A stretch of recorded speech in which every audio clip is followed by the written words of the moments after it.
আজকের আলোচনা substitutions অধ্যায়টির BCS question solution. আজকে মোট আমরা 44টি প্রশ্ন মডেল টেস্ট আকারে সলভ করব।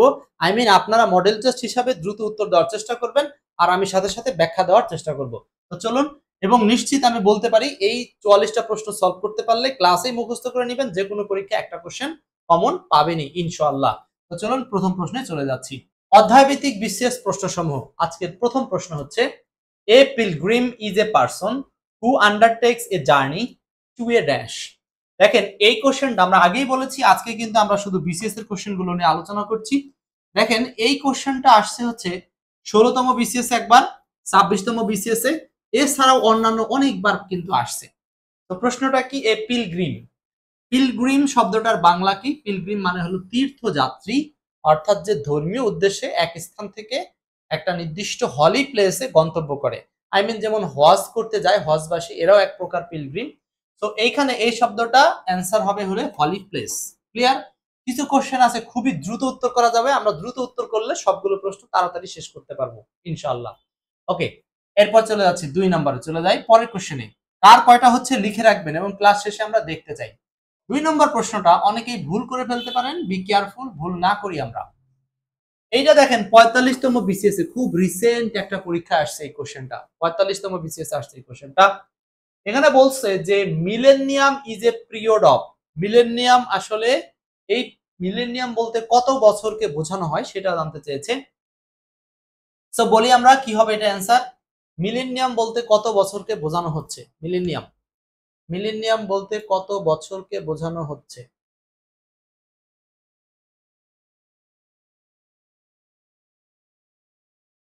মিলেনিয়াম বলতে কত বছরকে বোঝানো হচ্ছে? মিলেনিয়াম। ওকে, মিলেনিয়াম শব্দের অর্থ হচ্ছে সহস্র, আর সহস্র মানে হলো শতকের পরেরটা হাজার। সো উত্তরটা হবে 1000 বছর। মিলেনিয়াম মানে 1000 বছর। অনেকে দেখেন এখানে কিন্তু ভুল করে ফেলতেছেন। তো এটা কিন্তু এই মিলেনিয়াম শব্দটা উত্তর হচ্ছে 1000 বছরকে বলা হচ্ছে মিলেনিয়াম। 100 বছর হবে না, এটা হবে হচ্ছে 2 নাম্বার, 1000 বছর। মনে থাকবে? হ্যাঁ, মিলিয়ন মানে 10 লক্ষ বছর, 100 বছর 10 লক্ষ বছর, আর এইটা হচ্ছে বিলিয়ন মানে হলো 100 কোটি। হ্যাঁ, 100 কোটি কিনা? আচ্ছা, বিলিয়ন মানে 10 লক্ষ, মিলিয়ন মানে 100 কোটি। আচ্ছা, তাহলে 2 এর অ্যান্সার আসলে বি নাম্বার, 1000 ইয়ার। পারবো তো সবাই?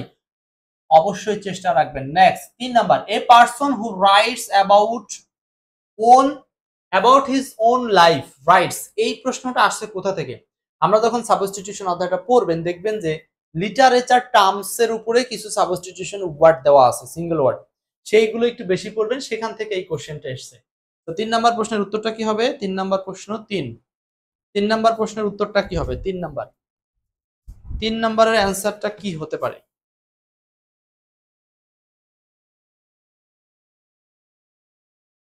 দেখেন 3 নাম্বারটা খুবই সহজ, আমার মনে হয় পারবেন। একজন ব্যক্তি যে লিখে অ্যাবাউট হিজ ওন লাইফ, নিজের জীবন সম্পর্কে, তো নিজের জীবন সম্পর্কে যখন নিজে লিখে এটাকে বলা হয় আত্মজীবনী। মানে হচ্ছে সেটাকে ইংরেজিতে বলবো আমরা অটোবায়োগ্রাফি। অটোবায়োগ্রাফি। 3 এর উত্তরটা হচ্ছে ডি নাম্বার। 3 মনে থাকবে। ডায়েরি তো নরমালি নিজের জীবন বা অন্যের জীবন অনেক কিছু লেখা থাকে, আর বায়োগ্রাফি জীবন চরিত, অন্যের জীবন নিয়ে যেটা লিখে সেটার নাম বায়োগ্রাফি। আর ক্রনিক্যাল মানে হচ্ছে যেটাকে একেবারে সময়ের সাথে মিল রেখে সেকেন্ডে সেকেন্ডে সময়ের ক্যালেন্ডার ধরে ধরে লেখা হয়, সেটার নাম হচ্ছে ক্রনিক্যাল। মনে থাকবে? তো 3 এর অ্যান্সারটা হচ্ছে ডি নাম্বার। 3 এর answer D. Next 4 number, a speech full of too many words. এই ওয়ার্ডস কথাটার মানে হলো শব্দ বা বাক্য। ওয়ার্ডস মানে এখানে শব্দই বলতে পারেন, ওয়ার্ডস, হ্যাঁ, শব্দ বা বাক্য। একটা স্পিচ বক্তব্য, ফুল অফ যেটা পরিপূর্ণ, টু মেনি ওয়ার্ডস অনেক শব্দ দিয়ে। এটা আসছে 14তম বিসিএস এ, 38তম বিসিএস এ, অন্যান্য পরীক্ষায়। অন্যান্য বলতে অনেক পরীক্ষায় কিন্তু এগুলো আসছে, জাস্ট জায়গা কমানোর জন্য রেফারেন্সটা তুলে রেখেছি। ঠিক আছে, মেহেদি, মনিরুজ্জামান, রকনুজ্জামান, মোসাম্মদ বীরা উত্তর করছেন, সবাই অ্যান্সার করতে থাকেন। তো 4 এর অ্যান্সারটা কি হবে? যে বক্তব্যটা অনেক বেশি শব্দ সম্পূর্ণ থাকে সেটাকে বলা হয় হচ্ছে verbose speech. Verbose verbose, verbose speech, শব্দবহুল যে বক্তৃতা সেটার নাম হলো ভার্বস স্পিচ। আর এই maiden speech, maiden কথাটার বাংলা হচ্ছে ফাস্ট, মেড ইন মানে ফাস্ট স্পিচ। বিগ স্পিচ বলে কিছু হয় না, অ্যান্ড আনইম্পর্টেন্ট স্পিচ এটাও কখনো কখনো হতে পারে, ঠিক আছে। সো 4 এর উত্তরটা হচ্ছে ডি নাম্বার, 4 এর উত্তর D. Next 5, misanthropist, misanthropist, misanthropist, misanthropist, misanthropist কি হবে 5 নাম্বার, মিস অ্যানথ্রপিস্ট। এইটা আসছিল দেখেন 25তম বিসিএস সহ আরো অন্যান্য পরীক্ষায়।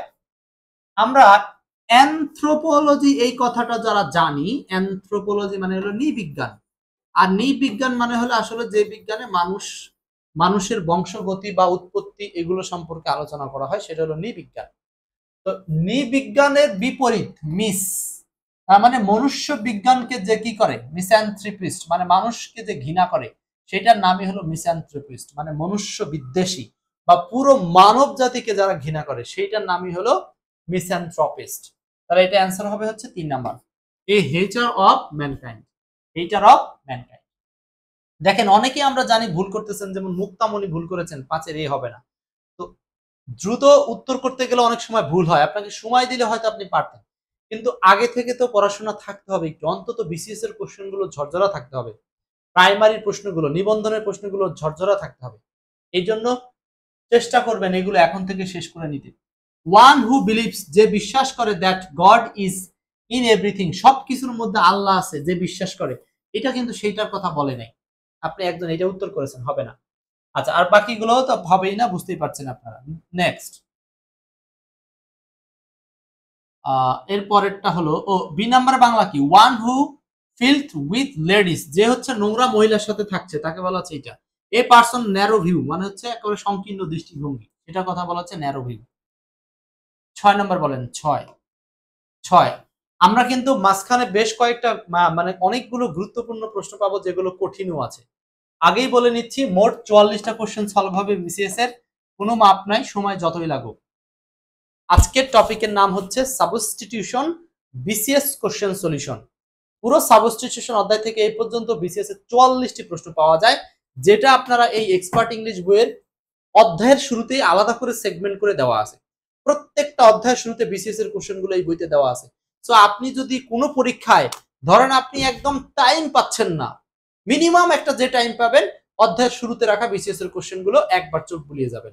আর আগে থেকে পড়া থাকলে কঠিনগুলো দাগানো থাকবে, সেই কঠিনগুলো একবার একটু দেখে যাবেন, ইজিগুলো বারবার আর দেখার প্রয়োজন হবে না। এই জন্যই এক্সপার্ট ইংলিশটা অনেকেই একটু পছন্দ করে, কারণ হচ্ছে প্রত্যেক অধ্যায়ের শুরুতে বিসিএস এর কোশ্চেনগুলো আলাদা করে দেখানো আছে। আমি সেখান থেকে এইগুলো নিয়ে আসছি, ঠিক আছে। আচ্ছা, এরপর দেখেন বলছে হচ্ছে geriatrics, geriatrics is the branch of medicine concerned with the disease and care of.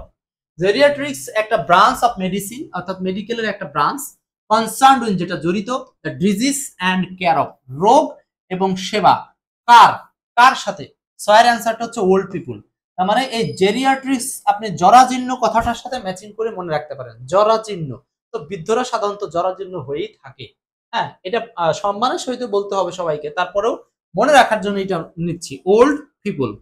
বয়স্ক মানুষদের চিকিৎসা এবং স্বাস্থ্যসেবাকে বলা হচ্ছে এই জেরিয়াট্রিক্স, জেরিয়াট্রিক্স। Be careful. তো 6 এর অ্যান্সার হচ্ছে ডি। নেক্সট 7, আমরা একটু স্পিডে আগাচ্ছি, কারো কোনো সমস্যা হওয়ার কথা না, তো চেষ্টা করবো এইভাবেই উত্তর করে যেতে। 7, ব্ল্যাক ডেথ, আমি যতক্ষণ একটা প্রশ্ন চেঞ্জ না করি ততক্ষণ আপনি ওটাকে বারবার বারবার মাথার মধ্যে পড়েন, 2বার 3বার 5বার পড়ে ফেলেন।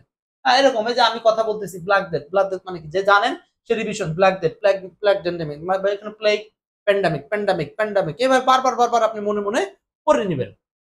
তো 7 এর উত্তর হচ্ছে ব্ল্যাক ডেথ মানে কালো মৃত্যু। এটা আবার কি জিনিস, এটা 45 বিসিএস আসছে কিন্তু। ব্ল্যাক ডেথ কালো মৃত্যু বলতে আসলে যেটাকে বোঝানো হচ্ছে, জানি না কে কি অ্যান্সার করেছেন, এটার বাংলা হচ্ছে প্লেগ প্যান্ডামিক মানে মহামারী, অর্থাৎ যে রোগটা একদম সোয়াসে একদম বিপজ্জনক সেটাকে বলা হচ্ছে প্লেগ প্যান্ডামিক বা ব্ল্যাক ডেথ, ব্ল্যাক ডেথ। বাকি অপশনগুলো একবার পড়ে রাখবেন এবং পড়ে আপনারা যখন বই পাঠ করবেন, বই পাঠ করার সময় যে অপশনগুলো উত্তর না, কষ্ট করে ওই অপশনগুলোর উপর এরকম করে দাগ দিবেন। হ্যাঁ, যে সমস্ত জায়গাগুলো কঠিন মনে হতে পারে, কারণ কি জানেন, তাতে আপনার ব্রেনের মধ্যে কাজ করবে, ওটাকে আপনি ভুল হিসাবে কেটে আসছেন, এরকমটাও কিন্তু ব্রেনে সিগন্যাল দিবে আপনাকে। এই যে ব্ল্যাক ফেভার হবে না, ব্ল্যাক ডেথ, দূর ব্ল্যাক ফেভার হওয়ার কোনো সুযোগ নেই, ব্ল্যাক ডেথ এর কোনো ফেভারও না, হ্যাঁ মানে ফিভারও না, এরকম ডেথ অফ ব্ল্যাক পিপুল, কালো মানুষ মরে গেলে ব্ল্যাক ডেথ বলে, এরকমও না। এই জন্য আপনি জাস্ট কিছু শব্দের ক্ষেত্রে এগুলো করে পড়তে পারেন, ঠিক আছে। আচ্ছা, সাগরিকা বলতেছেন পড়তেছেন বাট মনে থাকতেছে না, এটার আরেকটা কারণ হতে পারে, আপনি যখন কোনো কিছু পড়বেন নিঃসন্দেহে সেটাকে 7 দিনের মধ্যে না 3 দিনের মধ্যে আরো একবার পড়বেন। পুরাতন পড়া আগে পড়বেন, নতুন পড়া কম যোগ করবেন। এটাই চাকরিতে টেকার একটা আসল স্ট্যাটিস্টিক্স। অনেকে আছে যে আজকে নতুন, কালকে নতুন, পরশু নতুন, প্রতিদিন নতুন পড়তেছে, বাট সে পুরাতন পড়ার উপর টাচ দিচ্ছে না, ওরা ঘুরে এসে আর কিছু পাবে না।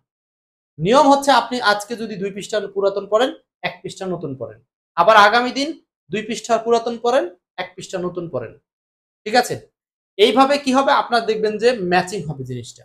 একই পড়া আপনি পরপর 3 দিন পড়ে ফেলতে পারবেন, আমি যে থিওরিতে বললাম, ক্লিয়ার। একই পড়া আপনি 3 দিন পড়তে পারবেন, তাহলে ওই জিনিসটা আপনার 100% মনে থাকবে। আমি আবার বলতেছি, ধরেন একদিন 2 পৃষ্ঠা পড়লেন, পরের দিন নতুন 1 পেজ, পুরাতন 2 পেজ, তাহলে মোট কত পেজ হলো? 3 পেজ। আবার পরের দিন পুরাতন 2 পেজ, নতুন 1 পেজ, কত পেজ হলো? 3 পেজ। আমি 3 পেজ বলতেছি, বিষয়টাকে আপনি পেজ না হিসাবে যে কোনো ভাবে নিতে পারেন, ঠিক আছে। ধরেন 3টা অঙ্ক, আপনি আজকে 2টা অঙ্ক করলেন, আগামীকাল নতুন একটা করবেন, আর পুরাতন 2টা করবেন, 3টা। আবার আগামী পরশুদিন নতুন একটা করবেন, পুরাতন থেকে 2টা করবেন, ক্লিয়ার। এইভাবে আপনি দেখবেন যে প্রত্যেকটা জিনিসই আপনার পরপর 3 দিন পড়া হচ্ছে, আর পরপর 3 দিন পড়া হলে ওই পড়াটা আপনার ব্রেনে থাকতে বাধ্য। আমি বলে দিলাম, এটা আপনি মাথায় নেওয়ার চেষ্টা করেন, একবার করে দেখেন। সিস্টেমটা বুঝতে পারছেন তো আমি কি বুঝাইতে চাইছি? হ্যাঁ, হতে পারে আপনি প্রতিদিন একটা অধ্যায়, প্রতিদিন আপনি 3টা অধ্যায় পড়বেন, পুরাতন 2টা অধ্যায়, নতুন একটা অধ্যায়, এরকম করে আমি বলতে চাচ্ছি আর কি। আচ্ছা, এরপর আসেন তাহলে 8 number, a person who believes that law and governments are not necessary is known as, এমন একটা মানুষ যে মনে করে কি সেখানে গভর্নমেন্ট এর কোনো প্রয়োজন নাই বা সরকারের কোনো দরকার নাই, এমন একটা মানুষ, তো তাকে কি বলা হয়? তাকে আসলে কি বলবেন? সে আসলে নৈরাজ্যবাদী। নৈরাজ্যবাদী, টেরোরিস্ট। আপনি যদি বলেন টেরোরিস্টটা কিন্তু জানে যে সরকার আছে, এই জন্য তারা সবসময় ভয়তে থাকে। কিন্তু যারা অ্যানার্কিস্ট মানে নৈরাজ্য সৃষ্টিকারী, এরা কিন্তু সরকারকে ভয় করে না। হ্যাঁ, এরা কারা? এরা হচ্ছে আপনার হলো ওই যে সরাসরি সরকারের বিরুদ্ধে আর্মস তুলে নেয়, হাতে নিয়ে নেয়, তারা হচ্ছে এই অ্যানার্কিস্ট। আর টেরোরিস্টটা হচ্ছে সরকার বিদ্যমান, কিন্তু এরা মানুষের সাথে মারামারি করে, ঠিক আছে। হাসি মধু আবার একটু জানতে চাইছেন। আচ্ছা, আমি বলতে চাচ্ছি যে পড়া মনে থাকার যে সিস্টেম, আপনি একই পড়া পরপর 3 দিন পড়বেন। এখন পরপর 3 দিন পড়ার উছিলা কি? প্রতিদিন নতুন পড়বেন, প্রতিদিন পুরাতন পড়বেন, এইটা মিলাতে হবে। আমি আপনাদের আবার বুঝাই বলি। ধরেন আপনি 1 পৃষ্ঠা, 2 পৃষ্ঠা, 3 পৃষ্ঠা, ভালো করে বুঝেন, আমি আবার বলি। প্রথম দিন আপনি হলো, প্রথম দিন প্রথম দিন আপনি 2 পেজ পড়লেন, হ্যাঁ, প্রথম দিন আপনি 2টা পেজ পড়লেন বা 2টা অঙ্ক করলেন বা 2টা পার্ট পড়লেন, যাই পড়েন। এবার আসেন দ্বিতীয় দিন আপনি কি করবেন? দ্বিতীয় দিন হচ্ছে আপনি নতুন একটা পড়বেন, এই দুটো কিন্তু ওল্ড হয়ে গেল এখন, হ্যাঁ। দ্বিতীয় দিন হচ্ছে নিউ একটা পেজ পড়বেন, আর এই ওল্ড দুইটা পড়বেন, তাহলে কত পেজ হলো? 3 পেজ হলো। আচ্ছা, তৃতীয় দিন কি করবেন? আবার 3 পেজ পড়বেন, কিভাবে? নিউ একটা আপনি নতুন করে খুঁজে নেবেন, হ্যাঁ, এখন এইটা ওল্ড হয়ে গেল, তা আপনি এই প্রথম দুইটা আবার এখানে পড়েন, তাহলে কি 3 পেজ হয়ে গেল, পুরাতন 2 পেজ, নতুন 1 পেজ। আবার পরের দিন পুরাতন এই 2 পেজ, নতুন 1 পেজ। তা আপনি দেখবেন যে এরকম পরপর 3 দিনই কিন্তু আপনার একটা পেজ পড়া হচ্ছে, তার মানে আপনি এরকম করে পড়লে একই পড়া 3 দিন হয়, গড়ে 3 দিন চলে যায়, একই পড়া 3 দিন চলে যায়। কিভাবে? এই যে দেখেন, প্রথমে এই 2টা থেকে আপনি যখন এখানে এই যে এই 2টা এখানে নামায় আনলেন, কয়দিন হলো? 2 দিন হলো। এই 2টা থেকে একটা এখানে নামালেন, কয়দিন হলো? 3 দিন হলো। সো এইভাবে করে আপনি যখন পুরাতন নতুন মিক্সচার করে পড়বেন, এই পড়াগুলো মনে থাকবে।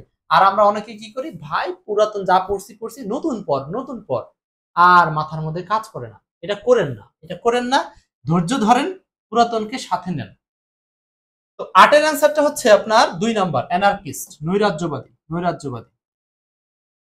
9, when we want to mean a government by the richest class we use the term, 9 নাম্বারটা কি হবে? 9, আমরা একটু ক্লাসটা শেয়ার করে দিব, যারা ক্লাসে থাকেন দ্রুত একটু ক্লাসটা শেয়ার করে দিবেন, একটু মাঝে মধ্যে শেয়ার করলে ভালো হয়। When we want to mean a government by the richest class we use the term, এটা আসছে 39তম বিসিএস এ। যখন আমরা মনে করি যে কোনো একটা সরকার ব্যবস্থা বাই দ্য রিচেস্ট ক্লাস, ধনী শ্রেণীর দ্বারা পরিচালিত হচ্ছে বা ধনী শ্রেণীর দ্বারা সেটা কি গঠন হচ্ছে, এটাকে কি বলা হয়? এটাকে বলা হয় প্লুটোক্রেসি, ধনতন্ত্র। ধনতন্ত্র, প্লুটোক্রেসি। প্লুটোক্রেসি মানে হলো ধনতন্ত্র। Plutocracy, plutocracy, plutocracy, PLUTOCRS, plutocracy, ধনতন্ত্র। 9 এর অ্যান্সারটা হচ্ছে B number. B number. Autocracy স্বৈরতন্ত্র, অ্যারিস্টোক্রেসি অভিজাততন্ত্র বলা হয়। হ্যাঁ, আচ্ছা, আরেকটা হলো অলিগার্সি।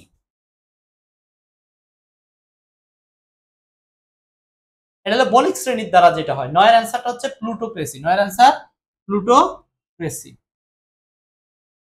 10 অমনিভরাস। এই যে অমনিভরাস, আমরা কিন্তু এই অমনি শব্দের বিষয়ে একটা জিনিস শিখেছিলাম, যেখানে এই অমনি থাকবে তার মানে হলো অমনি সমান সমান অল।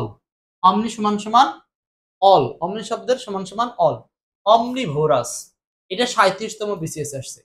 অমনিভোরাস, অমনি মানে হচ্ছে অল। তো omnivorous, eating all type of foods, eating only fruits, eating only meat, eating grass and plants only. So এই omnivorous মানে সর্বভোগ, ঠিক আছে? omnivorous মানে সর্বভোগ, যারা সবসময় সব খায়। তো এইটা হচ্ছে eating all type of foods। এরকম omnivorous প্রাণী কি আছে? হ্যাঁ, মানুষ আছে, অনেক মানুষ সবসময় সব খায়, এরকম ঘাস লতা পাতা খায়। হ্যাঁ, আমরা তো ঘাস লতা পাতা খাইও। আচ্ছা, এরপর আসে, তাহলে এটা অ্যান্সার হবে হচ্ছে এ নাম্বার, এটা উত্তর হবে এ। 11 নাম্বারটা বলেন। 11 নাম্বার। বিসিএস প্রশ্নগুলো কিভাবে পড়বেন সাগরিকা বলছেন, যদিও আগে পড়েছি পরে কনফিউশন লেগে যায়। ওকে, ওই যে একই থিম, বিসিএস প্রশ্নগুলো আপনি যদি টানা পড়তে চান 1 মাস পর পর একবার করে বিসিএস প্রশ্ন রিভাইজ দিবেন। আপনি ধরেন প্রতি মাসে বিসিএস প্রশ্নের জন্য 5 দিন করে টাইম রাখবেন প্রতি মাসে, যদি মাস হিসাবে পড়েন। আর যদি সপ্তাহ হিসাবে ভাগ করেন, তাহলে প্রতি সপ্তাহে অন্তত আপনাকে 2 দিন করে বিসিএস এর কোশ্চেনগুলো রাখতে হবে। এই কোশ্চেনগুলো বারবার অ্যানালাইজ করতে হবে। হুবহু আপনি কিছু কোশ্চেন পাবেন, কিছু কোশ্চেন পাবেন গবেষণা করলে। আচ্ছা, সো 11 নম্বর প্রশ্নটা। 11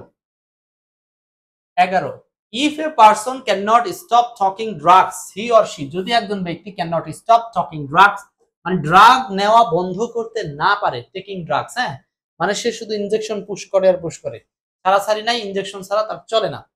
সো এইরকম যদি হয়, এতে রিসেন্ট ছবি দেখছেন না, আরে তাণ্ডবের আগের সিনেমা বরবাদ, তো এইরকম আর কি দেখেন, তাহলে এটাকে কি বলা হয়? এটাকে কি অ্যাটাচ টু দেম, সেটার সাথে অ্যাটাচড, সংযুক্ত, কমিটেড। কমিটেড মানে প্রতিজ্ঞাবদ্ধ, ডিভোটেড উৎসর্গ, অ্যাডিক্টেড আসক্ত। সো নেগেটিভ অংশে যদি নেগেটিভ কোনো বিষয় আসক্ত সেটা হলো অ্যাডিক্টেড, আর ভালো কোনো বিষয় সেটা হলো ডিভোটেড বলতে পারেন, অথবা ডেডিকেটেডও বলতে পারেন, ঠিক আছে? ডেডিকেটেডও বলতে পারেন। একজন একটা রুটিন চেয়েছেন, করে দেবো ইনশাআল্লাহ গ্রুপে। নেক্সট 12 নম্বর বলছে meteorology is related to, meteorology is related two 12 number, meteorology is related to, এটা আসছে 45তম বিসিএস এ। 45তম বিসিএস এ বলেন কি হবে? মেটিওরোলজি। মেটিওরোলজি এটা বহুবার বিভিন্ন পরীক্ষা আসছে, আমার মনে হয় এটা আপনারা পারবেন, কঠিন কিছু না। Meteorology is related to, meteorology কিসের সাথে জড়িত? মেটিওরোলজি হচ্ছে আবহাওয়াবিদ্যা, weather forecasting, weather forecasting. Motor neuro disease একটা রোগ আছে, হ্যাঁ, এই রোগটা অনেকে হয়তো জানেন না, জেনে নিন। স্নায়ুবিক পেশি দুর্বলতা মানে স্নায়ুগত কারণে পেশি দুর্বল হলে এটাকে বলা হয় হচ্ছে motor neuro disease, motor neuro disease. Okay, next. কিন্তু আমাদের এই প্রশ্নের আনসার কি? মেটিওরোলজি মানে হলো আবহাওয়াবিদ্যা, ওয়েদার ফোরকাস্টিং। 13 ফোরকাস্টিং মানে পূর্বাভাস, হ্যাঁ, ওয়েদার ফোরকাস্টিং মানে আবহাওয়ার পূর্বাভাস। 12 তো বললামই। 13 climate is a dash of the environment, 25তম বিসিএস আসছে, এটা না হলো 20-25টা বিভিন্ন পরীক্ষা আসছে। এইখানে আমরা জাস্ট সংক্ষেপে বোঝানোর জন্য দিয়েছি। বলেন 13 কি হবে? খুব সহজ একটা প্রশ্ন, অনেকের হয়তো এটা মুখস্থ হয়ে গেছে। 13 নম্বরটা হয়তো মুখস্থ হয়েছে আপনাদের।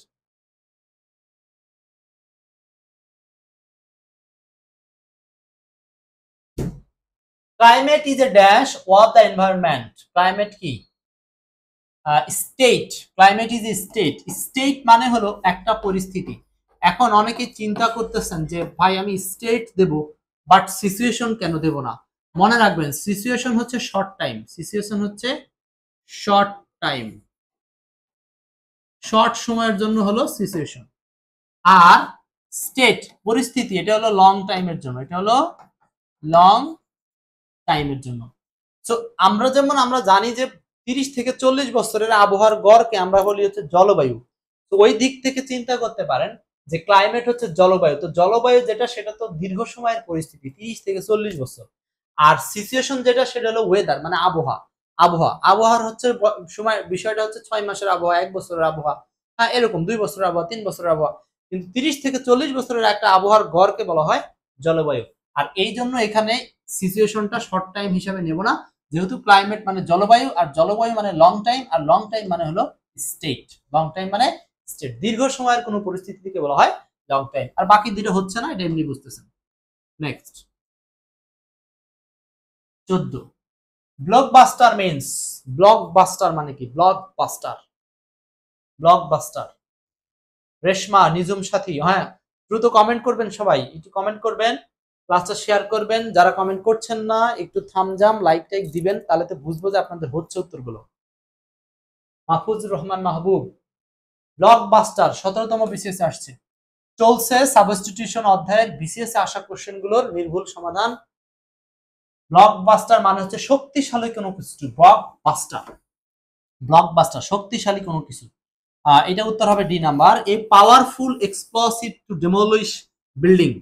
এটা হচ্ছে বিল্ডিং ভেঙে দেওয়ার জন্য যে শক্তিশালী কোনো এক্সপ্লোসিভ। এক্সপ্লোসিভ মানে বোম, এক্সপ্লোসিভ বোম বা ম্যাটেরিয়ালস বা উপাদানের কথা বলতে পারেন। Powerful explosive to demolish building, building নির্মূল করার জন্য, বিল্ডিং ভেঙে দেওয়ার জন্য যেটা থাকবে সেটার নামই হলো এই blockbuster. D number. C number অপশনটা এখানে নাই, কিন্তু উত্তর ডি। ওকে, ট্রেনে আগাচ্ছি, কারো কোনো সমস্যা নাই তো? 15, এ person who writes about his own rights. আচ্ছা, ওন লাইফ, নিজের লাইফ সম্পর্কে বলে। এটা আমরা কি পড়েছিলাম নাকি? মনে হয় এরকম একটা কোশ্চেন শুরুতে পড়েছি, 26 27 বিসিএস আসছে। তো এটার উত্তর হচ্ছে অটোবায়োগ্রাফি। অলরেডি আমরা একবার পড়েছি প্রথম দিকে, মানে আত্মজীবনী। অটোবায়োগ্রাফি মানে আত্মজীবনী। 16, the word culinary is related to. এটা 39তম বিসিএস আসছে। হ্যাঁ 39তম বিসিএস। এটা তেমন একটা বেশি রিপিট হয় নাই বিভিন্ন পরীক্ষাতে, তাও পড়ে রাখবেন, রিপিট তো সামনে হতেই পারে। এই কিউলিনারি কথাটা হচ্ছে কুকিং এর সাথে সম্পর্কিত। কুকিং, কুকিং মানে হচ্ছে রান্না করা। এটা কুকিং এর সাথে সম্পর্কিত। কুকিং, কুকিং এটা হচ্ছে কুকিং এর সাথে সম্পর্ক। কুকিং তার মানে রন্ধন সম্পর্কিত বা রান্না সম্পর্কিত যে বিদ্যা, সেটার নামে আর যে বিষয় বা যে জিনিসপত্র সেগুলোকে বলা হচ্ছে culinary. Next 17, time after twilight and before night. বলতেছি সময়, time after twilight and before night, রাতের পূর্বে। কিন্তু এই টু লাইট মানে জানেন তো, টু লাইট মানে হচ্ছে গোধূলি। ওই কি হইল? 17 বলছি টুইলাইট মানে হচ্ছে গোধূলি, এটার বাংলা হলো গোধূলি। আর time after twilight and before night, তো রাতের আগে আর হলো গোধূলির পরে, মানে সন্ধ্যার পরে আর রাতের আগ মুহূর্তকে বলা হয় কি? ও সরি, ডাস্ক মানে হচ্ছে গোধূলি। আর তাহলে টুইলাইট মানে কি? ও বুঝতে পারছি, টুইলাইট মানে হচ্ছে আপনার যেই সময়টা ধরেন সূর্য ডুবে ডুবে এরকম একটা ভাব, অপরাহ্ন, সেই সময়টাকে বলা হচ্ছে টুইলাইট। আর ঠিক এরপরে রাতের আগে যে জায়গাটা, সে জায়গাটাকে বলা হচ্ছে ডাস্ক, মানে গোধূলি বা সন্ধ্যা। হ্যাঁ আমরা অনেকে ইভিনিংও বলি, কিন্তু ইভিনিং মানে হচ্ছে একেবারে মাগরিব, তারও আগে যে পজিশনটা সেটাকে বলা হচ্ছে ডাস্ক মানে গোধূলি। 17 অ্যান্সারটা হবে সি নাম্বার। নেক্সট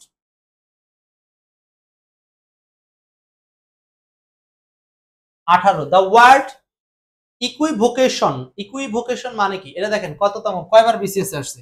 বিসিএস এর কোশ্চেন যদি বিসিএস এ রিপিট হয় তাহলে আপনি বুঝেন যে সেই প্রশ্নটা আরো কত জায়গাতে রিপিট হতে পারে। বিসিএস এর কোশ্চেন বিসিএস এ রিপিট হচ্ছে, সো এটা আরো অনেক জায়গাতে কিন্তু রিপিট হতে পারে এবং হচ্ছে এবং হবে। মোসাম্মদ মীরা, রেশমা রূপা, তানিয়া খাতুন উত্তর করছেন। বেশ, 18। আমরা একটু ক্লাসটা শেয়ার করে দিবেন। এটা হবে 18 উত্তর কি হবে? বলছে কি এটা ইকুইভোকেশন। ইকুইভোকেশন কথাটা মানে হচ্ছে দ্বার্থবোধকতা। দ্বার্থবোধকতা মানে যেটা দুই রকম অর্থ দিতে পারে, এরকম একটা সিচুয়েশনকে বলা হয় দ্বার্থবোধকতা। তো দুই রকম অর্থ দিতে পারে, to contrary things in the same statement. Same statement মানে একই রাষ্ট্রে বা একই কোনো মন্তব্যে, একই বিবৃতিতে দুইটা বিপরীতমুখী বিষয়কেই বলা হচ্ছে আপনার ইকুইভোকেশন, দ্বার্থবোধকতা, ইকুইভোকেশন। ওকে, নেক্সট 19 দ্য ওয়ার্ড ইলেকটোরেট। খুব গুরুত্বপূর্ণ ক্লাস চলছে কিন্তু। পুরো সাবস্টিটিউশন অধ্যায় পড়লে ধরেন 50 পৃষ্ঠা পড়ে যা শিখবেন বা প্রয়োজনীয় জিনিস, আর আজকের এই একটা ক্লাস থেকে মাত্র 40-50 মিনিটের ক্লাসে সেই গুরুত্বপূর্ণ জিনিসগুলো জানবেন। দেখেন ইলেকটোরেট মানে কি? ইলেকটোরেট কথাটার অর্থ কি? ইলেকটোরেট এটা আসছিল 28তম বিসিএসে। ইলেকটোরেট মানে যারা ভোট দিতে সক্ষম বা যারা ভোট দেয় এদেরকে বলা হচ্ছে ইলেকটোরেট। হ্যাঁ, এটাকে এদেরকে বলা হয় ইলেকটোরেট। এটা হচ্ছে a body of voters. A body of voters. Voter দলকে বলা হয় হচ্ছে electorate. The word electorate means a body of voters, বা যারা ভোট দিবে সেই ভোটারদেরকে বলা হয় electorate. 19। Next 20 a fantasy is. Fantasy, ফ্যান্টাসির বাংলা কল্পনা। এটা কিন্তু পরীক্ষার হলে আবার দেওয়া থাকবে না, এরকম আশা করেন না। হ্যাঁ, এটা বই লেখার সুবিধার্থে বইতে দেওয়া ছিল, তাই আপনাদের এখানে চলে আসছে। সো এ ফ্যান্টাসি ইজ, একটা ফ্যান্টাসি মানে হচ্ছে কল্পনা বা কাল্পনিক বোঝাতে। সেটা কি? তার মানে ফ্যান্টাসি কল্পনা। 16তম বিশেষ আসছে। তো কি হবে এটা? Imaginary story. তো বারবার আপনি শুধু এই দুইটা শব্দকে মনে রাখেন, ফ্যান্টাসি, ইমাজিন। তার মানে ইমাজিন করা জিনিসগুলো অনেক ফ্যান্টাসি হয়, হ্যাঁ, বা দারুণ হয়, কাল্পনিক হয়, এরকম ভাবে চিন্তা করেন। Imagine fantasy, imagine fantasy, imagine fantasy, কয়েকবার পড়লেই কিন্তু এটা হয়ে যাবে আপনাদের। তো 20-এর অ্যান্সারটা হচ্ছে সি নাম্বার। 20-এর উত্তর সি। 20-এর উত্তর C. 21 the word homogeneous mean. Homogeneous শব্দের অর্থ কি? The word homogeneous. হোমোজেনাস শব্দের অর্থ কি? এটা আসছে 16তম বিসিএস এবং অন্যান্য পরীক্ষায়। 16তম বিসিএস এবং অন্যান্য পরীক্ষায়। হোমোজেনাস শব্দের অর্থ কি? হোমোজেনাস, হোমোজেনাস মানে একই ধরনের, একই ধরনের, of the same kind. Homogeneous of the same kind, একই ধরনের, homogeneous of the same kind. 21-এর অ্যান্সার হচ্ছে এই number, same kind. Okay, 22 a song embodying religious and sacred emotions. এটা 30তম বিসিএস আসা একটা প্রশ্ন। বলছে এ সং একটি গান, এমবডিং রিলিজিয়াস এন্ড স্যাক্রিড ইমোশন, যেটার মধ্যে অন্তর্ভুক্ত থাকে রিলিজিয়াস ধর্ম এবং স্যাক্রিড মানে পবিত্র অনুভূতি। হ্যাঁ, পবিত্র অনুভূতি, অনুভূতি, বিদায়ের অনুভূতি থাকে, সেই গানটাকে বলা হয় হচ্ছে কি বলা হয় সেটা বের করতে বলা হয়েছে। তো এখানে 4টা অপশনেরই মিনিং আপনারা জেনে রাখবেন, কারণ এই 4টা অপশনই খুব গুরুত্বপূর্ণ। যেমন প্রথমটা হচ্ছে লিরিক। লিরিক মানে এটা ব্যবহার করা হয় কবিতা বা গানের ক্ষেত্রে। হ্যাঁ, লিরিক। তো আপনারা বলেন না যে অমুক গানের লিরিক সার্চ দে, তার মানে কি? গানের ক্ষেত্রে যে গানের কথাগুলো সেগুলোকে বলা হচ্ছে লিরিক, সেগুলোকে বলা হচ্ছে লিরিক গানের ক্ষেত্রে। আচ্ছা, এই ওড কথাটা কি? প্রশংসামূলক কবিতা বা উৎসর্গ কবিতা। এই ওড শব্দটা অনেক সময় অনেকে প্রশংসা করে লেখা হয়, আবার সেটা তার মৃত্যুর পরে তাকে উদ্দেশ্য করে লেখা যে শোকগাথা, সেটাকেও কিন্তু অনেক সময় এই ওড কথাটা বলা হয়। মানে মানে যে মারা যায় তার সম্পর্কে প্রশংসা করা হয়, কিন্তু তাকে স্মরণ করে, হ্যাঁ, এরকম কাউকে উৎসর্গ করার নামই হলো ওড। এরপর আসেন হিম। এইটার উত্তর হলো এটা, যেখানে ধর্মীয় এবং ভক্তিমূলক ইমোশন থাকে সেটাকেই বলা হচ্ছে হিম। HYMN, হিম। এন এর উচ্চারণটা এখানে সাইলেন্স থাকবে। ব্যালাড, ব্যালাড মানে গাথা কবিতা, লোক কবিতা বা কাহিনী ভিত্তিক গান, ব্যালাড। হ্যাঁ, ব্যালাড। গাথা, গাথা মানে কি? যখন একসাথে অনেকেই থাকে তখন এটাকে বলা হচ্ছে গাথা। একসাথে অনেকে থাকে, অনেকে মিলে একসাথে যে গানটা গায় সেটাকে বলা হচ্ছে গাথা কবিতা। তো 22-এর অ্যান্সারটা হচ্ছে আসলে সি নাম্বার, হিম। হিম, হ্যাঁ, যেটা ধর্মীয় সঙ্গীত সেটার নাম হলো, বা ভক্তিমূলক গান, ধর্মীয় স্তুতি, এটার নামই হচ্ছে হিম। Next 23 gypsies. জিপসিস মানে কি? জিপসি, জিপসিস মানে কি? জিপসিস।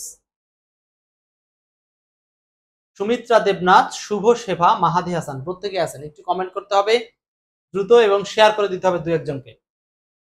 জিপসিস আর পিপুল হু, জিপসিস কারা? যে সমস্ত লোকজন। জিপসিস কারা? কোন লোকজন? জিপসিস হচ্ছে আর অলওয়েজ, যারা সর্বদা, অন দা মুভ, যারা সবসময় মুভ করে।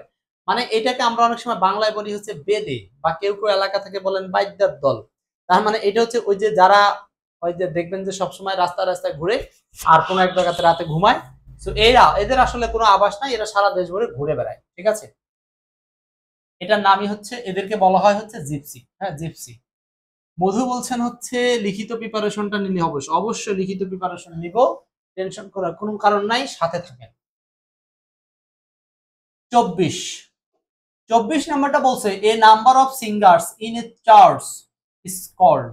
যখন কোন একটা চার্চ বা ধর্মীয় গির্জায় এক গুচ্ছ বা একদল সিঙ্গার্স থাকে, তাদেরকে একসাথে কি বলা হয়? বলেন কি হবে এটা অ্যান্সার? 24 কি উত্তর হবে এটার? 24 কি উত্তর হবে বলেন? 24 এর অ্যান্সার কি হবে? 24 হচ্ছে, এটা উত্তর হবে হচ্ছে এই যে কোইর, কোইর, কোইর।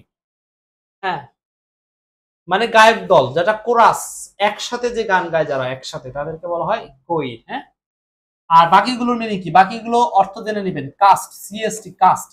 কাস্ট মানে অভিনেতা বা অভিনেত্রীর দল বা নাটকের দলকে বলা হয় কাস্ট। এরপর হচ্ছে ক্লক, ভাড়াটে প্রশংসাকারী দল, যারা হচ্ছে ভাড়া করে তাদেরকে প্রশংসা করতে হয় যারা। এরপর আছেন ক্ল্যাম, মানে হচ্ছে গুছলো বা একত্রিত বোঝাতে এই ক্লাম শব্দটা ব্যবহার করা হয়। আমাদের এই প্রশ্নের উত্তর হচ্ছে number of singers in a church is called. একসাথে যখন অনেকগুলো সিঙ্গার থাকে তাদেরকে বলা হয় choir. Next 25 first language means. First language বলতে কি বোঝায়? First language means, first language, first language means, first language বলতে কি বোঝায়? ফার্স্ট ল্যাঙ্গুয়েজ বলতে বোঝায় ন্যাচারাল, মানে যেটা আপনি প্রথম শুনবেন, অর্থাৎ মায়ের ভাষা, প্রাকৃতিক ভাষা, এটাকে বলা হচ্ছে ফার্স্ট ল্যাঙ্গুয়েজ। ফার্স্ট ল্যাঙ্গুয়েজ, হ্যাঁ, ফার্স্ট ল্যাঙ্গুয়েজ আপনি প্রথম যেটা শিখবেন, খুবই সহজ, ন্যাচারাল, প্রাকৃতিক। হ্যাঁ, এটাকে ইম্পর্টেন্ট আপাতত বলবেন না, মেইন, অফিসিয়াল এগুলো না বলে আপনি ন্যাচারাল, প্রাকৃতিক ভাষা, যেটা আপনার প্রধান ভাষা। হ্যাঁ, মেইন ভাষাটা অনেক সময় আপনি বলতে পারেন না যে আপনার মেইন ভাষাটা হচ্ছে বাংলা, এটা না বলে আপনি আপনার বলতে পারেন যে মুখের ভাষা, মায়ের ভাষা, প্রাকৃতিক ভাষা, প্রকৃত ভাষা কি? বাংলা। আর মেইন ভাষা অনেক সময় অনেক জায়গাতে দুই ভাবে কথা বলতে হয়। আপনি পড়াশোনার ক্ষেত্রে বাংলাটা মেইন ভাষা না হতে পারে, সেখানে ইংলিশ মেইন ভাষা হতে পারে।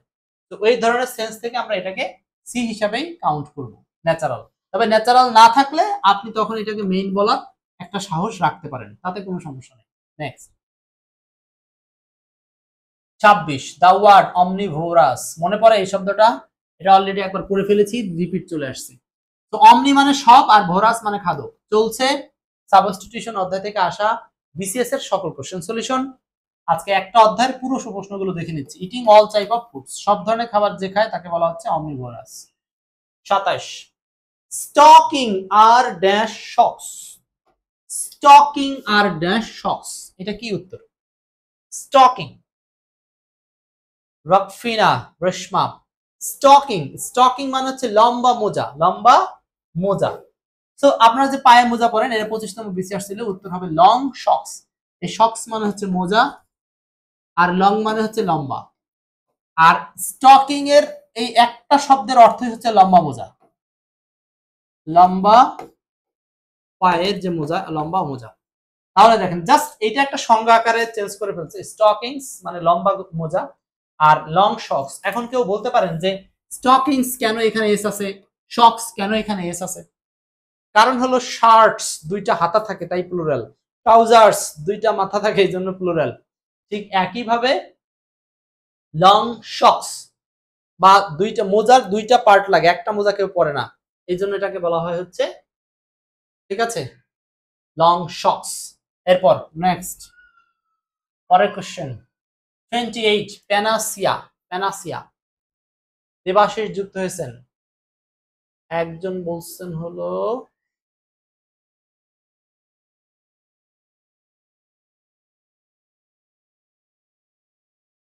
ওয়াকফিনা বলছেন কমেন্ট করার জন্য সময়।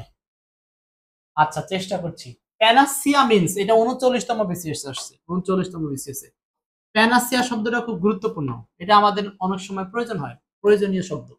প্যানাসিয়া মানে সর্বরোগ যেটা দ্বারা সারে সেটার নাম হলো প্যানাসিয়া। কিউর অল, অল মানে সব রোগ যেটা দ্বারা সারে সেটার নাম হলো panacea, cure all. Next 29 the word plurality. Plurality means, plurality শব্দের অর্থ কি? এটা আসছে কোথায়? 15তম বিসিএস এ। প্লুরালিটি 15তম বিসিএস এ। প্লুরালিটি কত নাম্বার? সরি 30 নাম্বার নাকি 29 নাম্বার। প্লুরালিটি, প্লুরালিটি মানে তো আমরা জানি, প্লুরালিটি মানে হচ্ছে বহুবচন, যেটা একের অধিক বোঝায় সেটা কিন্তু প্লুরালিটি বলে। তো একের অধিক বোঝাইতে এখানে অ্যান্সার কি আসলে কি দেখেন, প্লুরালিটি শব্দের আসলে মিনিংটা কি। তো এটা যে প্লুরাল নাম্বার বহুবচনকে বোঝাচ্ছে ঠিক সেটা না, এটা হলো যে অফিসে আপনার এট এ টাইমে কি বলছে, the holding of more than one office at A time, একই সময়ে যখন একটা অফিসের চেয়ে একাধিক অফিসে হোল্ডিং করা। এখানে হোল্ডিং বলতে বোঝানো হচ্ছে কি, মানে কার্যকারিতা বা কোনো কাজ ধরে রাখা বা কোনো বিষয় নিয়ে আলোচনা করা সংক্ষেপে, সেটাকে বলা হচ্ছে holding of more than one office at A time, এটার নাম হচ্ছে প্লুরালিটি। উত্তর হচ্ছে সি নাম্বার, একের উত্তর C. Next 30 in English grammar, ইংরেজি grammar dash deals with formation of sentence. ইংরেজি গ্রামারে কি ফরমেশন অফ সেন্টেন্স, সেন্টেন্সের ফরমেশন নিয়ে কাজ করে কে? বলেন কি হবে উত্তর?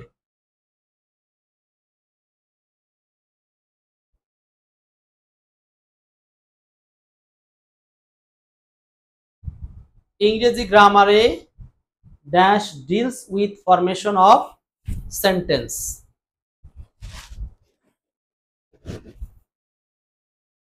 আপনারা তো বসে বসে ক্লাস করেন, আর আমাকে তো দাঁড়িয়ে থাকতে হয়, আমার জন্য একটু কষ্ট হয়। আচ্ছা, এখানে ইংরেজি গ্রামারে deals with formation of sentence, সেন্টেন্সের ফরমেশন নিয়ে কাজ করে কোনটা? সেন্টেন্সের ফরমেশন নিয়ে কাজ করে সিনট্যাক্স। সিনট্যাক্স, সিনট্যাক্স কথাটার বাংলা হচ্ছে বাক্য তত্ত্ব, বাক্য তত্ত্ব। মরফোলজি শব্দতত্ত্ব, হ্যাঁ রূপতত্ত্ব বা শব্দতত্ত্ব যেটাকে বলা হয়। আর সিম্যান্টিক্স মানে অর্থতত্ত্ব, সিম্যান্টিক্স মানে অর্থতত্ত্ব। ইটাইমোলজি, ইটিমোলজি মানে কি? ইটিমোলজি মানে কি বাক্যতত্ত্ব নাকি? এটা তো আমি তো ভুলেই গেছি। ইটিমোলজি মানে শব্দ গঠন বিদ্যা, না সরি, ইটিমোলজি মানে শব্দ মূল বিদ্যা বা শব্দের উৎস। সো এই এটিমোলজি মানে শব্দের উৎস নিয়ে যেটা আলোচনা করা হয় যেই পার্টে বা যেই বিজ্ঞানে, সেটার নাম হলো এটিমোলজি। তো এই যে লজি সংক্রান্ত বিষয়গুলো কিন্তু আপনাদেরকে আলাদা করে এই বইতে একটা পার্ট করে দেওয়া আছে, যত লজি সংক্রান্ত বিষয় আছে, তো সেখানে আপনারা এই লজি সংক্রান্ত বিষয়গুলো পড়ে ফেলতে পারবেন। নেক্সট 30 এই চারটা অপশনই গুরুত্বপূর্ণ, খুব গুরুত্বপূর্ণ, চারটা অপশনই গুরুত্বপূর্ণ। সিম্যান্টিক্স অর্থতত্ত্ব, ইটিমোলজি শব্দের উৎস, মরফোলজি রূপতত্ত্ব শব্দতত্ত্ব, সিনট্যাক্স হলো বাক্যতত্ত্ব। 31 রাজমাতাজ মিন্স, রাজমাতাজ কথাটার মানে কি? রাজমাতাজ, রাজমাতাজ এর মিনিং কি? রাজমাতাজ, রাজমাতাজ মিন্স, এটা আসছে হলো 17তম বিসিএস আসছে রাজমাতাজ। নয়েজি অ্যাক্টিভিটি, এই নয়েজি অ্যাক্টিভিটি কে বলা হচ্ছে রাজমাতাজ। রাজমাতাজ হচ্ছে নয়েজি অ্যাক্টিভিটি, রাজমাতাজ নয়েজি অ্যাক্টিভিটি মানে কোলাহল সংক্রান্ত জায়গাকে বলা হচ্ছে নয়েজি। নয়েজি রাজ ডাবল জেড ডাবল জেড, হ্যাঁ যখন ডাবল জেড ডাবল জেড আসে এটাকে বলা হচ্ছে, এটাকে বলা হচ্ছে কি কোলাহল, মানে একাধিক জেড জেড এইভাবে চিন্তা করতে পারেন। 31 নম্বর রাজমাতাজ কোলাহল সম্পন্ন, তার মানে এটা হলো নয়েজি অ্যাক্টিভিটি। 31 এর आंसर হচ্ছে সি নাম্বার। 32 আমরা প্রায় শেষ পর্যায়ে চলে আসছি, মোট 44টা প্রশ্ন সলিউশন হবে সাবস্টিটিউশন অধ্যায় থেকে, চলছে বিসিএস এর কোশ্চেন গুলো সমাধান সিঙ্গেল ওয়ার্ড এই অধ্যায়টা থেকে। 32 নাম্বার রুমিন্যান্ট মানে কি? এটা আসছে 22তম বিসিএস এ। হ্যাঁ, 22তম বিসিএস এ আপনাদেরকে কেউ এরকম করে অধ্যায়ভিত্তিক কোশ্চেন পড়িয়ে দেবে না, খুব গুরুত্বপূর্ণ। আর মজার বিষয় হচ্ছে প্রত্যেকটা অধ্যায় noun, pronoun, verb, vocabulary, synonym, spelling প্রত্যেক অধ্যায়ের শুরুতে দেখবেন এই বইতে অধ্যায়ের শুরুতেই বিসিএস কোশ্চেন গুলো আলাদা দেওয়া আছে। আপনি যদি জীবনে সময় একদমই না পান ওইগুলো পড়লেও আপনার জন্য যে কোনো পরীক্ষার অনেক কিছুই কভার হয়ে যাবে। তো রুমিন্যান্ট মানে কি? রুমিন্যান্ট মানে কার্ট চুইং অ্যানিমেল। এই যে চুইং গাম আছে না, সেই চুইং গাম থেকে চাবানো। হ্যাঁ, চুইং গাম থেকে এই চুইং শব্দটা কিন্তু সেটাই, চুইং গাম। গাম মানে আঠা আর চুইং মানে চাবানোর আঠা। আচ্ছা, এখানে কার্ট কথাটা মানে কি? অ্যানিমেল মানে তো প্রাণী। তো এখন কার্ট কথাটার মানে হচ্ছে খাদ্য, এমন কিছু খাদ্য যে খাদ্যগুলোকে পেটের ভিতর থেকে আবার মুখে এনে চিবানো যায়, ওই ধরনের খাদ্যগুলোকে বলা হয় কার্ট। যেমন গরু এটা পারে ঘাস, ঘাসকে কি করতে পারে? সে পেটের মধ্যে থেকে নিয়ে এসে আবার চিবাতে পারে, শুয়ে থেকে সে চিবায়, এটাকে বলা হয় কার্ট চিউইং। এই কার্ট, কার্ট মানে খাদ্য, ওই ধরনের খাদ্য, আর চিউইং মানে চাবানো। তো এই রুমিন্যান্ট কথার মানে হচ্ছে যারা যে প্রাণীগুলো কার্ট চিউইং করে, মানে হচ্ছে চিবানোর মতো খাদ্যগুলোকে আবার পুনরায় চিবায়, এটাকে বলা হয় হচ্ছে কার্ট চিউইং অ্যানিমাল বা রুমিন্যান্ট। খুব গুরুত্বপূর্ণ। রোমন্থকারী পশু বা জাবর কাটা প্রাণী বলা হয় এটাকে, জাবর কাটা প্রাণীও বলা হয়। নেক্সট, এরপর আসেন 33 নাম্বারটা। 33 number, love for the world is called. 33, love for the world is called. Love for the world is called 33 number.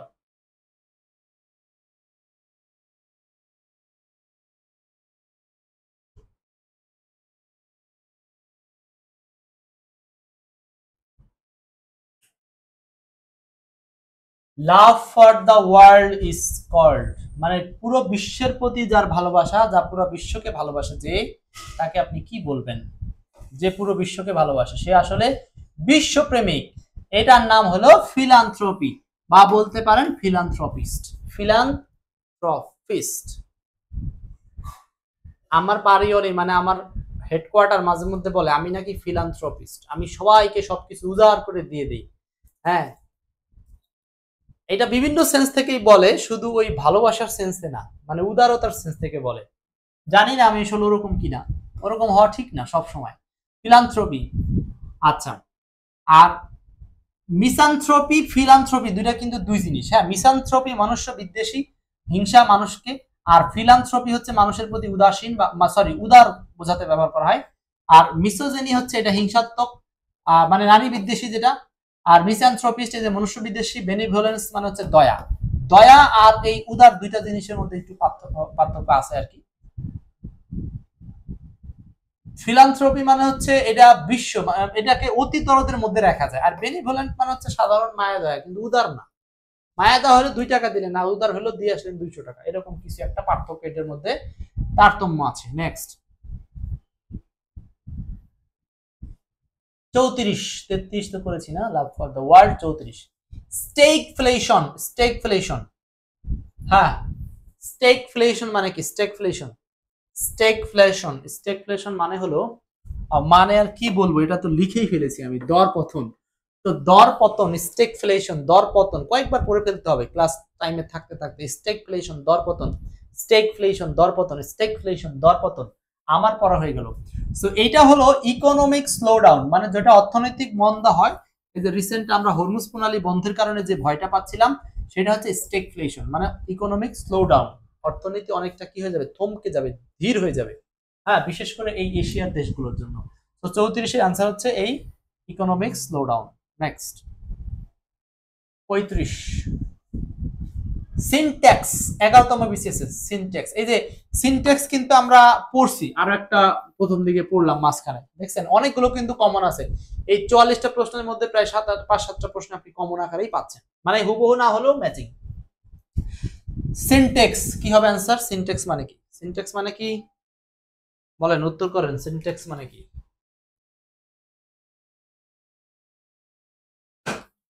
Syntax মানে হলো সেন্টেন্স বিল্ডিং, মানে বাক্য তত্ত্ব বা বাক্যের গঠন নিয়ে যে আলোচনা সেটাকে বলা হচ্ছে সিনট্যাক্স। সিনট্যাক্স বাক্য তত্ত্ব বা বাক্যের গঠন নিয়ে যে আলোচনা সেটাকে বলা হচ্ছে সিনট্যাক্স বা সেন্টেন্স বিল্ডিং। সিনট্যাক্স বা sentence building. 36, a man whose wife has died is called. একজন ব্যক্তি যার স্ত্রী মারা গিয়েছে তাকে কি বলে? এখন আসেন, এটা এখানে অনেকগুলো প্রত্যেকটা শিখতে হবে। তো আপনি একটু বিশ্লেষণ করেন, হ্যাঁ বিশ্লেষণ করেন, বলেন এটা কি হবে? গুরুত্বপূর্ণ একটা প্রশ্ন, কিন্তু খুবই গুরুত্বপূর্ণ প্রশ্ন। 4টা অপশনই আমাদের শিখতে হবে, এখানে 4টা অপশনই কিন্তু জানতে হবে, 4টা অপশনই গুরুত্বপূর্ণ।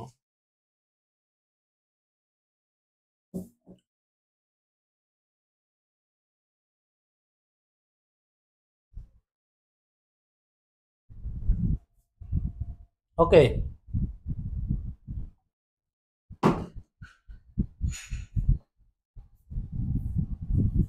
এ ম্যান হুজ ওয়াইফ, একজন ব্যক্তি যার বউ মারা গেছে, ইজ কল্ড, ওই লোকটাকে কি বলে? এখানে কিন্তু পুরুষ মানুষের কথা বলতেছে।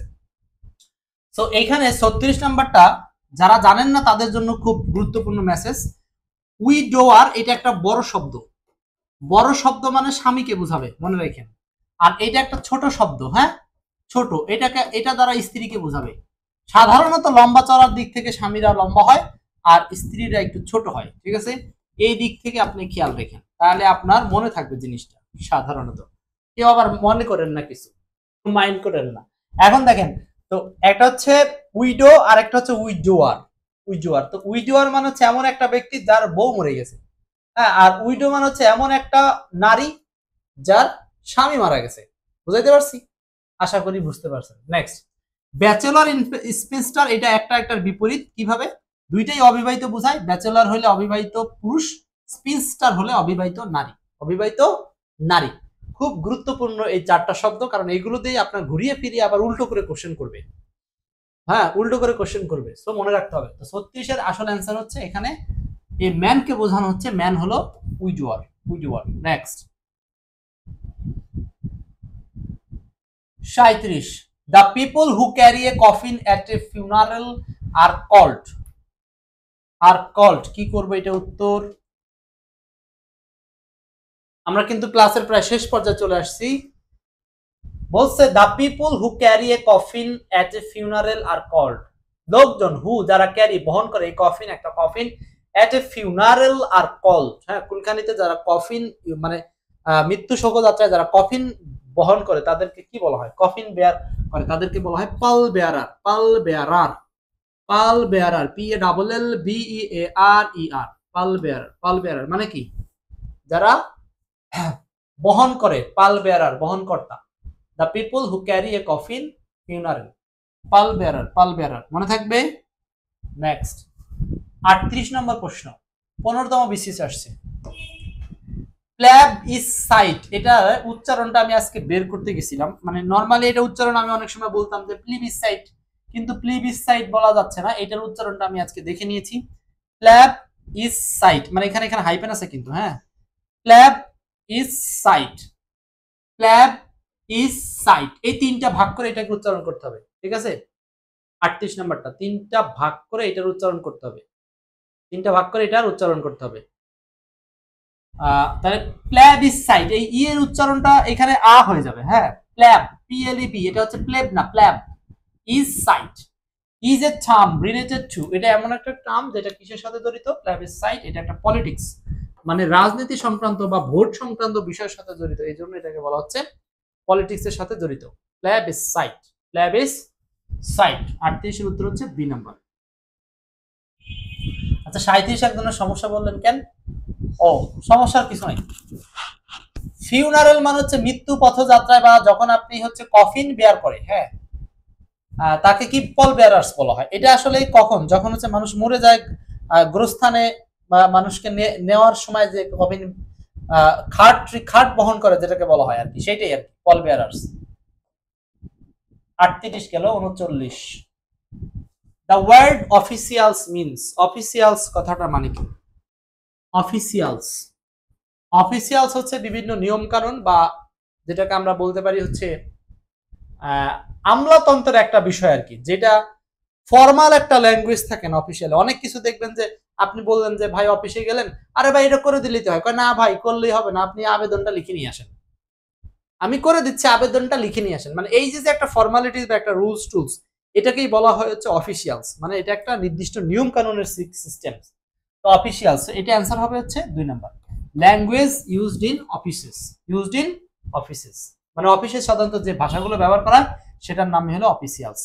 হ্যাঁ, ভাষা বা কার্যক্রম যেটাই বলেন।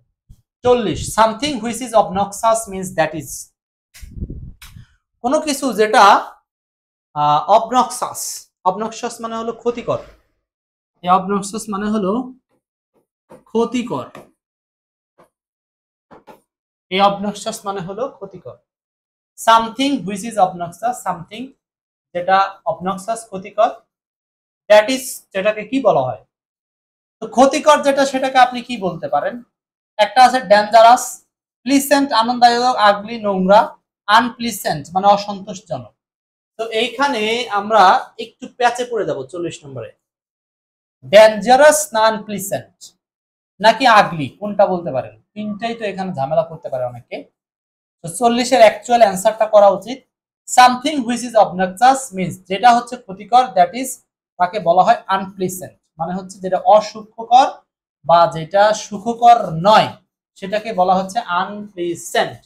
তো 40 এর অ্যান্সারটা হচ্ছে 4 নাম্বার, আনপ্লিসেন্ট, আনপ্লিসেন্ট, আনপ্লিসেন্ট। 40 এর উত্তর বি। আর বাকি এই এই আগলি মানে নোংরা, নোংরা না, আসলে যে বিষয়টা হচ্ছে ক্ষতিকর আর নোংরা এক জিনিস না, ডেঞ্জারাস ভয়ানক মারাত্মক, হ্যাঁ মারাত্মক এক জিনিস আর ক্ষতিকর এক জিনিস না, অবনক্সাস দুটো দুই জিনিস কিন্তু। নেক্সট কাছাকাছি হলেও অ্যাকচুয়াল আনসার ডি করব। 41 মেনি আইল্যান্ড মেক্স আপস, যেখানে অনেকগুলো দ্বীপ থাকে সেই অনেকগুলো দ্বীপকে একসাথে সংক্ষেপে কি বলা হয়? ঠিক আছে, গুড, তরিকুল ইসলাম। মেনি আইল্যান্ড অনেকগুলো দ্বীপ, মেক্স আপ যেটা তৈরি করে, কি তৈরি করে? অনেকগুলো দ্বীপ নিয়ে যেটা তৈরি হয় সেটার নাম হলো আর্কিপিলাগো, আর্কিপিলাগো মানে দ্বীপপুঞ্জ, আর্কিপিলাগো, আর্কিপিলাগো মানে দ্বীপপুঞ্জ। এটা হচ্ছে অ্যানা নদীর ক্ষেত্রে খুব বেশি পাওয়া যায়। হ্যাঁ, এটার নাম হলো আইলস, পেনিনসুলা, পেনিনসুলা। আর কন্টিনেন্ট মানে কি? মহাদেশ। পেনিনসুলা মানে হচ্ছে যেখানে ত্রিভূমি থাকে আর কি, সেটাকে বলা হয়। সো 41 আনসার বি, আর্কিপিলাগো দ্বীপপুঞ্জ।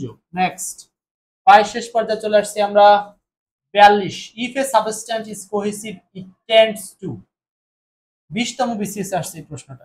এই প্রশ্নটা অনেকেই ধরেন ওই বিসিএস এ যারা প্রথম এই প্রশ্ন দেখছে তারা জীবনও পারে না এটার উত্তর করতে, আমি জানি।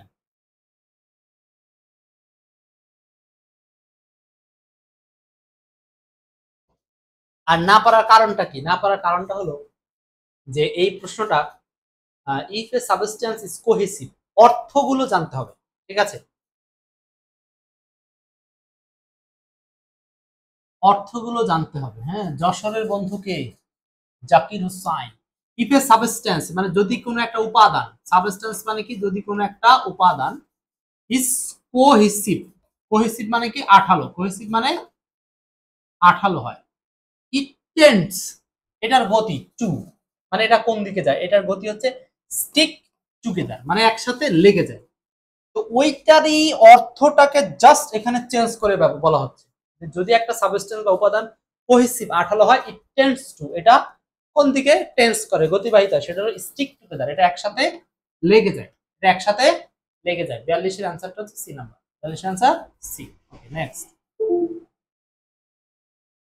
43 44 আর মাত্র দুইটা প্রশ্ন আসছে, এর মধ্যেই আমাকে একটু ক্যামেরাটা চেঞ্জ করতে হচ্ছে, ব্যাটারি কোনো সমস্যা নাই। 43 44, 43 এবং 44, জাস্ট এ সেকেন্ড।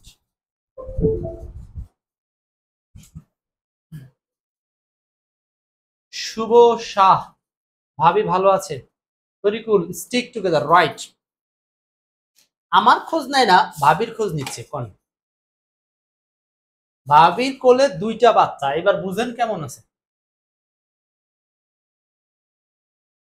একটা হলো 4.5 বছরের আর একটা হলো 7 মাসের, দুইটা বাচ্চা তিনি একা হ্যান্ডেল করেন। নিশ্চয়ই ভালো আছে, সুখে আছে বাচ্চা কাচ্চা নিয়ে। আচ্ছা 43 সামওয়ান হুইজ ক্যাপ্রিসাস, কেউ একজন যে খামখেয়ালি ব্যক্তি সম্পন্ন, হুইজ ক্যাপ্রিসাস যে খুব খামখেয়ালি পূর্ণ সম্পন্ন, তাকে কি বলা হয়? 40তম বিসিএস আসছে। 40তম বিসিএস আসছে, 43 নাম্বারটা বলেন। 43। সামওয়ান, কেউ একজন, হুইজ ক্যাপ্রিসাস, যে খুব খামখেয়ালি সম্পন্ন, তাকে কি বলা হয়? তিনি আসলে খামখেয়ালি বলতে কি বোঝানো হচ্ছে? খামখেয়ালি বলতে কি বোঝানো হয়? ক্যাপ্রিসাস, ইজিলি ইরিটেটেড, সহজে ইরিটেট মানে হচ্ছে রাগান্বিত হয়। Wise and willing to cooperate করতে সম্মত থাকে। এক্সিডিংলি কনসিটেড অ্যান্ড অ্যারোগেন্ট, উদ্যত থাকে। Known for sudden change in attitude or behaviour, মানে যাকে চেনা হয় কিভাবে? সাডেন চেঞ্জ, হঠাৎ পরিবর্তন হয়। ইন অ্যাটিটিউড অর বিহেভিয়ার, উত্তরটা হবে ডি নাম্বার। যে হঠাৎ করে কোনো একটা আচরণে পরিবর্তন করে ফেলে। মনে করেন আপনি সে ভালো লোক, হঠাৎ করে দেখবেন যে সে আপনার সাথে আচরণ খারাপ করে ফেলতেছে কোনো একটা বিষয় নিয়ে। তো এটা বেশিরভাগ ঘটে থাকে স্বামী স্ত্রীর ক্ষেত্রে, সংসারে। আমার বেলায় হয় মাঝে মধ্যে, হয় না যে তা না, ফারজানা তো হয়ই। হ্যাঁ হ্যাঁ, আচ্ছা। তো এইটাকেই বলা হচ্ছে হলো, এই ধরনের মানুষকে বলা হয় ক্যাপ্রিসাস, মানে খামখেয়ালি সম্পন্ন লোকজন, মানে যে হঠাৎ হঠাৎ করে মতিগতি চেঞ্জ করে দেয়। হ্যাঁ, এটাকে আবার আধুনিক বিজ্ঞানের ভাষায় বলে মুড সুইং। মুড সুইং, লাও মুড সুইং। নেক্সট, এবং 44, 35তম বিসিএস এ আসা এই যে 44টা প্রশ্ন আজকে সলভ করলাম, 44টা প্রশ্নই খুব গুরুত্বপূর্ণ, এবং বেশ কিছু প্রশ্ন ছিল অপশন সহ পড়তে হবে, বেশ কিছু প্রশ্ন আছে অপশন না পড়লেও হয়। তো মোটামুটি এখানে 60টার মতো ইনফরমেশন পেয়েছেন আপনারা। এই 60 ইনফরমেশন যদি পড়ে ফেলতে পারেন, ইনশাআল্লাহ বিসিএসসি এই অধ্যায় থেকে যে কোনো পরীক্ষায়, প্রাইমারি, নিবন্ধন, 11-20 এই অধ্যায় থেকে, এই অংশ থেকে একটা কোশ্চেন পাবেন। আর এভাবেই সাজানো আছে জিনিসগুলো এই বইয়ের মধ্যে, একেবারে অধ্যায়ের শুরুতে সব দেওয়া আছে। পাঠ জানা ওই রকম, ঠিকই ওই রকমই আপনি। Class is relations and societal conflict is the key understanding. এখন এই সব এটার বাংলা কি দেখি, এটা লাস্ট কোশ্চেনটা একটু কঠিন কঠিন, তবে যাদের পড়া আছে তারা বুঝতে পারবেন, না পড়া থাকলে বুঝবেন না।